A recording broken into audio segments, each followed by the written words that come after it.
Hello everyone, it's Monoxen coming back to you again with another expert replay. This time it's a dual video replay of Ocean on expert difficulty. We have Sparrow providing one replay and we have Katakismos providing the other.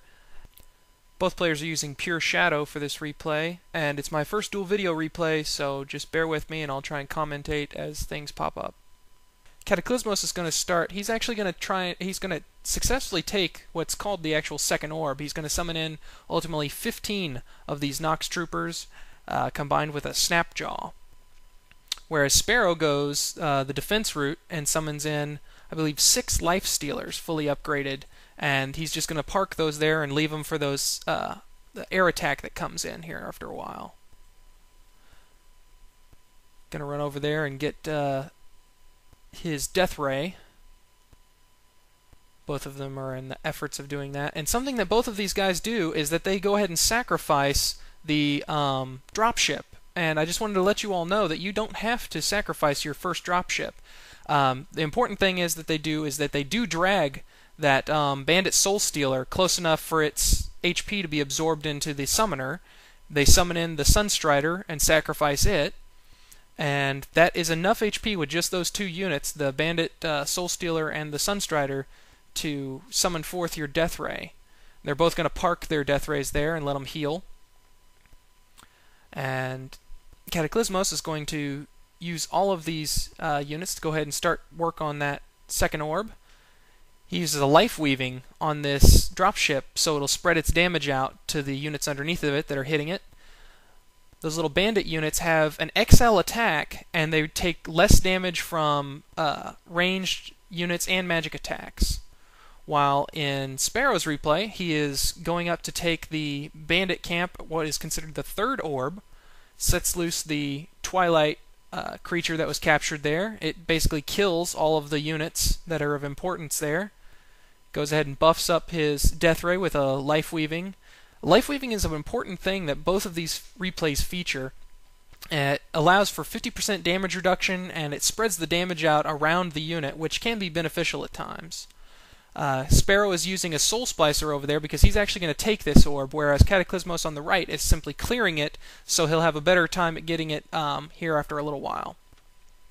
Sparrow draws in those Lancer units over there, which also have an XL attack and a slowing attack as well. Goes ahead and kills all those and feeds his Soul Splicer to feed its gifted necromancy, so that way it will heal his units as they take damage, and he's going to need that for as he takes out some anti-air and some other things around here. He's going to buff up with Life Weaving and other things to keep that Death Ray alive. Meanwhile, Katakismos has built up nearly all of his Nox troopers. I believe he's at 13 or so right now. Could be almost at 15. And he's getting ready to launch his main attack after killing off all these flying units, these patrols. Meanwhile, on Sparrow's replay, his base is under attack right now, but they're going to be all killed off due to the defenses he has in place there. And luckily, the the Raven ship that does come in this part of the game is not the same Raven ship that appears throughout the rest of this game. You'll see there that it's just a Raven scout ship, and even though they call it the Raven scout ship, whenever Moon says that another one's coming, it's a Raven battleship, which has those nice long-range cannons on it that will eliminate most any tower. And that's why generally towers are a bad idea about trying to defend against those guys, because they just have such amazingly long range. Katakismos is building up his skeleton warriors there. I believe he gets 7 of those, and he's going to use those as damage absorbers by sending them in first with their ability activated, so that way they would take a reduced damage. He's going to send his Nox in after that, while Sparrow clears out some mines, sacrificing the poor little Forsaken. It's important to take care of that healing well there on that side. He'll get that cleared out, and he takes out this base a lot easier than whatever I've tried to do it. You can throw a lot of units at that base, and it'll eat them all up. So he did a good job on going with Nox and everything there. He uses a Motivate. He also used that on the Skeleton Warriors as they're charging in there. Motivate adds 50% extra damage to all units of the same type that are in game. So that's a really good card to have if you have multiple units. You at least want 3 or more to make up for, if you only have 3 and you sack one of them, then you're really only going to be having the damage equivalent of having 3. So you need 4 or more for it to really make any effect. He teleports all his units in and clears out this section of the map in this fashion, while Sparrow's having his first run-in with a Raven battleship. The Raven battleship's going to take out that power well down there, and then it's going to fly up and find out that he's got some stuff waiting for it there. I think that he's going to take it out with the Death Ray and the not Spitfire, the dropship. Just those 2 units buffed and everything can manage to take it down. And now that he has his second orb, he brings in a Harvester, so he can work his way up and get the orb that Katakismos has already claimed.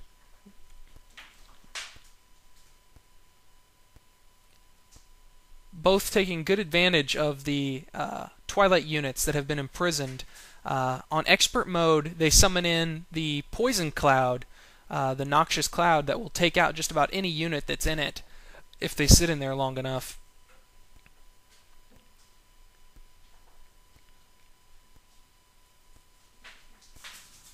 Both making good use of the death rays that they were given. Something to note that on expert difficulty you only receive 1 death ray, whereas in advanced and standard mode you can achieve more. Sparrow is now using harvesters to absorb damage while they're being backed up by Dark Elf assassins. He's going to fully buff up one of his harvesters here and take out that bandit way station, while Katakismos does something really interesting here with this Nox Carrier. He's going to actually use the teleporter, which isn't a strategy you see a lot anymore, but he's going to bring it in here and do something quite brilliant with it. While Sparrow finishes mopping up that base with his Harvester and what remains of his Skeleton Warriors. He buffs up his Nox Carrier and goes and destroys this bandit gun position, and then he's going to run these Rippers down, and just so they can die close enough for him to use Undead Army and summon them in next to that trigger, and then he goes ahead and pulls the trigger on that, and, well, boom, takes care of that entire island in an instant. And that island's actually superior to the other one in the north west because it has 3 power wells. And in the process of destroying that, he sets loose the Twilight unit there. Sparrow's still mopping up and cleaning up that first island, or the second orb. While Katakismos summons in Wrathgazer. Wrathgazer is going to be an important part of Katakismos' defense because he uses it for the Raven ships. And since you can't really use Church of Negation because it doesn't have long enough range to catch those guys before they start shooting it with those big guns, you can use a Wrathgazer, and it's got a good amount of HP. You just don't want to park it around any units because it will spread the damage that it receives, amplified damage actually, around itself. While Sparrow is making use of Fallen Sky Elf to combo with his Death Ray, and he's going to go up and take this island up here and skip using the teleporter like how Katakismos did. And now Katakismos, that he has his 4th orb, he's just going to be massing Death Rays here. He's going to make use of a sacrifice card that he'll be using Rifle Cultist on to bring in extra charges of the Death Rays, because that's the Shadow Flying unit besides Fallen Sky Elf and Shadow Phoenix, but it's the only one that really carries a big punch and is really effective for the end of this map. Both are ultimately going to use Death Rays, but Katakismos with a slightly faster replay. That replay doesn't last as long just because I sped it up faster, but they both take about 45 minutes to complete the map. And while Sparrow is building up his defenses here, he throws these down, and really all that these manage to achieve is just to slow down at the very end of the